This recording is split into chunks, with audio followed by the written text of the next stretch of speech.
Comment aider les enfants en difficulté de lecture? Le ministère de l'Éducation nationale organise un séminaire. Dans cette édition également, la lutte contre le réchauffement climatique. La Côte d'Ivoire va instaurer un prix carbone. Enfin, dernier titre, le processus d'indépendance de la Namibie. Madame, Monsieur, merci de suivre RTI2. Bonsoir à tous. En Côte d'Ivoire, plus de 80% des écoliers du primaire ont beaucoup de mal à lire. Et pour résoudre ce problème, le ministère de l'Éducation nationale, à travers le service de lecture et des bibliothèques scolaires, organise un séminaire. Les travaux portent sur les méthodes et astuces pour amener les enfants à aimer la lecture. 8,3% des élèves du primaire ne savent pas lire, selon le ministère de l'Éducation nationale. Ces chiffres appellent à une réaction vigoureuse afin de remédier à ce tableau sombre. Que faire? Comment amener les élèves à maîtriser la lecture? Quel type de méthode pédagogique appliquer en classe? Pour tenter de répondre à toutes ces questions, la direction de la pédagogie et de la formation continue initie un séminaire. La base de tout apprentissage part de la lecture. Si un enfant ne sait pas lire, il ne pourra pas faire de mathématiques, il ne pourra pas faire de l'histoire et de la géographie, il ne pourra pas faire de sciences. Pour ainsi dire, la lecture est fondamentale et je suis même appelé à dire que c'est le b.a.-ba de tout apprentissage. Nous allons mettre en place des petites bibliothèques dans les collèges avec la participation des parents d'élèves, c'est-à-dire les COGES, et mettre en place dans les primaires des box bibliothèques dans chaque salle de classe pour que les enfants, lorsqu'ils ont acquis les connaissances en lecture, puissent les mettre en pratique et puissent s'attacher au livre qui va être un outil de performance dans ce qu'ils ont appris. Un séminaire qui se déroule sous forme d'exposés en plénière et de travaux en atelier. La lecture est le fait de savoir déchiffrer et comprendre ce qui est écrit. C'est un pilier important de réussite scolaire. Les acteurs du système éducatif sont donc déterminés à inculquer le goût de la lecture aux élèves pour leur réussite. Voilà des précisions de Grace Kando. Une expérience inédite à Boaké, dans la région de Bouaké. Environ 2000 élèves ont été initiés récemment au rudiment de l'entrepreneuriat. Ils ont découvert le monde de la transformation de la noix de cajou. C'est un reportage de Kader Sogodougou de RTI Boaké. Le gouvernement ivoirien multiplie les stratégies en vue de permettre aux apprenants de découvrir le monde du travail. Chose qui va permettre à la jeunesse en formation d'opérer un choix à la fin des études. Depuis le 7 septembre 2016, c'est le programme national de stage jeunes qui a en charge l'exécution de cette vision. À Boaké, cette structure du ministère de la promotion de la jeunesse, de l'emploi des jeunes et du service civique déroule la composante 2 de son programme, le stage d'immersion. Ce programme a pour objectif de permettre aux élèves des lycées et collèges de pouvoir avoir une vue beaucoup plus réaliste du monde professionnel. 1462 élèves issus des classes de 5e à la première découvrent le travail en entreprise. Une belle expérience pour ces apprenants à travers la visite des différents services d'une entreprise de transformation de noix de cajou. Des séances d'échange pour mieux appréhender les corps de métier de l'entreprise. J'ai remarqué les différents postes de travail. Il y a d'autres qui soulèvent les sacs pour partir déposer, les gens prennent qui mettent dans des... Donc j'ai aimé beaucoup le travail et j'aime me concentrer sur mes études. Je veux continuer mes études et le travail ici aussi. La phase pilote de ce stage d'immersion vise 5 localités, Abidjan, Abengourou, Korogo, San Pedro et Boaké. Les universités francophones d'Afrique et de l'océan Indien veulent développer et harmoniser leurs programmes d'enseignement. Et pour atteindre cet objectif, elles ont participé récemment à un atelier sur la démarche qualité et autres méthodes d'auto-évaluation. Les travaux se sont déroulés dans le district d'Abidjan. La Côte d'Ivoire renforce sa lutte contre le réchauffement climatique. Le gouvernement ivoirien va donc imposer une taxe carbone. C'est une taxe environnementale sur les émissions de dioxyde de carbone, le principal gaz à effet de serre qu'il faut réduire pour pouvoir contrôler la montée de la température.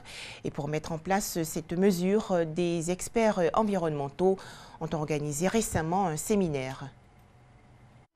Le carbone, gaz à effet de serre, contribue au réchauffement du climat.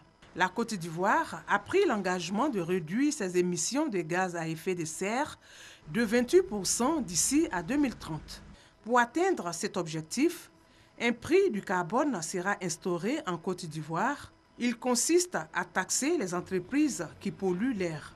Ce fonds va être réinjecté dans le système pour financer des porteurs de projets propres, c'est-à-dire des porteurs de projets d'énergie renouvelable, des porteurs de projets bas carbone. Donc c'est pour les encourager. Si les gens savent qu'il y a un fonds pour ce genre de projet, ça peut les encourager à initier plus de projets dans ce domaine. Et ça va aussi contribuer à ce que la Côte d'Ivoire puisse atteindre ses objectifs. Parce que plus il y a de projets d'énergie renouvelable, plus on réduit les émissions de gaz à effet de serre et plus la Côte d'Ivoire atteint rapidement ses objectifs de 20% qu'elle s'est fixés. Pour la mise en place du projet, des experts de l'environnement sont en réflexion. L'instauration de ce prix carbone vise à sauvegarder l'environnement. 40 pays l'ont déjà expérimenté. En Côte d'Ivoire, ce nouveau projet bénéficie du soutien de la Banque mondiale. La Banque mondiale est venue avec une équipe d'experts et avec des partenaires qui ont beaucoup d'expertise et beaucoup d'expérience dans la tarification du carbone pour accompagner, pour guider, pour modérer et pour soutenir les discussions et les débats entre les participants sur les différents instruments qu'on pourrait envisager pour instaurer un prix du carbone en Côte d'Ivoire. La tarification du carbone, une nouvelle stratégie trouvée par les pays dont la Côte d'Ivoire pour lutter contre le réchauffement climatique. L'Académie des sciences, des arts, des cultures d'Afrique et des diasporas africaines a fait récemment sa rentrée. Une conférence a meublé ce grand retour. Thème retenu, les langues nationales peuvent-elles contribuer au développement? Malika Koulibaly. Selon l'ASCAD, l'Académie des sciences, des arts et des cultures d'Afrique et des diasporas africaines, les langues nationales sont menacées et pourraient disparaître si rien n'est fait. Pourtant, elles ont toute leur place dans la société.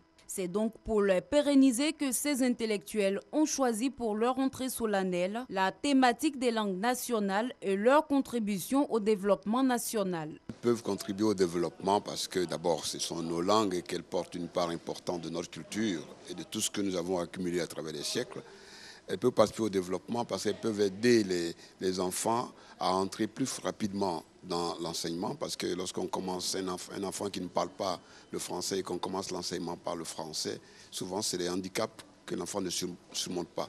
La Côte d'Ivoire ambitionne de figurer au nombre des pays émergents d'ici à quelques années. Et pour les académiciens, cette émergence ne saurait se faire en dehors de nos langues nationales.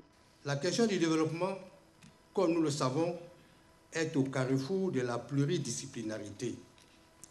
Cette polyvalence de ses constituants implique aussi les langues. L'ASCAD ayant pour mission de contribuer à la promotion des langues nationales ne pouvait pas ne pas mettre l'accent sur une question qui a fait l'objet depuis des décennies d'une négligence générale. Il était notre devoir, en tant qu'académicien, d'en représenter l'importance et l'urgence à la nation. Selon les chiffres, ce sont plus de 60 ethnies qui animent la culture ivoirienne. Une richesse qui peut être mise au service du développement en Côte d'Ivoire. D'ailleurs, le gouvernement ivoirien a adopté dans son Conseil des ministres du 7 décembre dernier une communication relative à l'introduction des langues maternelles dans l'enseignement de base en Côte d'Ivoire, ce qui aura pour avantage de contribuer à l'amélioration de l'éducation. La situation en Gambie, la délégation des chefs d'État d'Afrique de l'Ouest n'est toujours pas parvenue à convaincre l'ex-président Yahya Jammeh de quitter le pouvoir. Mais comment en est-on arrivé à cette crise politique? Les explications de Ami Koulibaly. Yahya Jammeh, président sortant, rejette les résultats de l'élection présidentielle du 1er décembre dernier. Celui qui avait reconnu sa défaite dénonce une erreur dans le comptage des voix et demande l'organisation de nouvelles élections. Une erreur que la commission électorale indépendante a reconnue. Bien que l'écart entre Yahya Jammeh et Adama Barrow se soit assez réduit de 20 000 au lieu de 60 000 voix, le résultat reste inchangé. Adama Barrow reste le vainqueur de l'élection présidentielle. Qui sont les protagonistes? Yahya Jammeh, président sortant avec 36,7%. Officier et homme politique, l'homme accède au pouvoir le 22 juillet 1994 après un coup d'État. Né le 25 mai 1965, il briguait un 5e mandat. Il est le fondateur de l'Alliance patriotique pour la réorientation et la construction. Il a dirigé d'une main de fer son pays.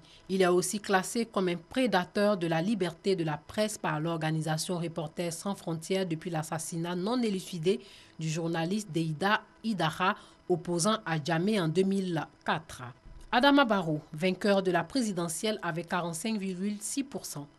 Dirigeant d'entreprise et homme politique, il est élu président de la République de la Gambie le 1er décembre 2016. Né le 16 février 1965, il est membre du Parti démocratique unifié. Avant de faire fortune, Adama Barrow a été garde du corps d'un homme d'affaires gambien influent. Il était sans doute loin d'imaginer qu'il rentrerait un jour dans l'histoire en l'emportant dans les urnes face à Yahya Jammeh. La Gambie vers une crise post-électorale. Aucune manifestation n'a été enregistrée en Gambie, même si des troubles sont à craindre. Yahya Jammeh, président sortant, a interdit toute manifestation dans le pays. Selon plusieurs sources, des militaires auraient été positionnés à Banjul. Les frontières ont été fermées. Que dit la communauté internationale? Le Sénégal, la pays proche de la Gambie, rejette et condamne fermement la déclaration de Yahya Jammeh. Le pays l'invite à respecter le choix du peuple souverain. L'Union africaine a convoqué une réunion d'urgence de son Conseil de paix et de sécurité. Une délégation des chefs d'État d'Afrique de l'Ouest est actuellement en Gambie. Cette délégation devrait être composée des présidents nigérians, sierra-léonais et ghanéens. Le département d'État américain a également condamné le revirement de Yahya Jammeh. Et après, Yahya Jammeh cédera-t-il le pouvoir? Pour l'instant, les négociations de la délégation des chefs d'État de la CEDEAO n'ont rien donné. Le président sortant campe toujours sur sa position. Un éventuel refus pourrait plonger le pays dans le chaos. Pour l'heure, la CEDEAO entend privilégier la diplomatie pour assurer une transition pacifique. En cas d'échec de la diplomatie, une intervention militaire serait envisageable pour faire respecter les résultats des urnes.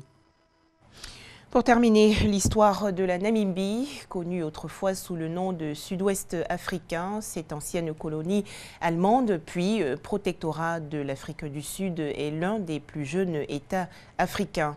En 1978, le Conseil de sécurité des Nations Unies adopte la résolution 435 qui prévoit le début du processus d'indépendance de la Namibie. Les explications de Franck Quadio. Le 14 décembre 1988, un accord entre l'Afrique du Sud, Cuba et l'Angola sur l'indépendance de la Namibie. L'indépendance de la Namibie, une naissance douloureuse. Découvrons un peu la Namibie. C'est un État indépendant depuis le 21 mars 1990. Avant cette date, le territoire était connu sous le nom Sud-Ouest africain. La Namibie a été d'abord colonie allemande de 1884 à 1915, puis sous tutelle sud-africaine.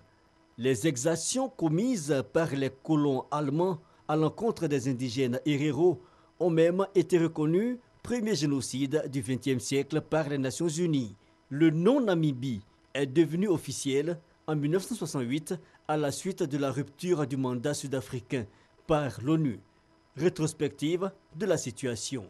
Après la période 75, la SWAPO, Organisation du Sud-Ouest africain, mouvement indépendantiste, œuvre depuis la capitale de l'Angola pour libérer la Namibie. La guerre de frontières se transforme en conflit idéologique et indirectement en affrontement des superpuissances de la guerre froide. Dès avril 1987, Les États-Unis et l'Angola se réunissent à Brazzaville sous l'impulsion de Denis Sassou Nguesso, président de l'OUA. Le mouvement enclenche une série de négociations et entre juin et décembre 1988, 5 rencontres s'organisent dans la capitale congolaise. Un accord historique prend forme et se formalise le 13 décembre 1988. Merci de nous avoir suivis. Très bonne suite des programmes sur RTI2.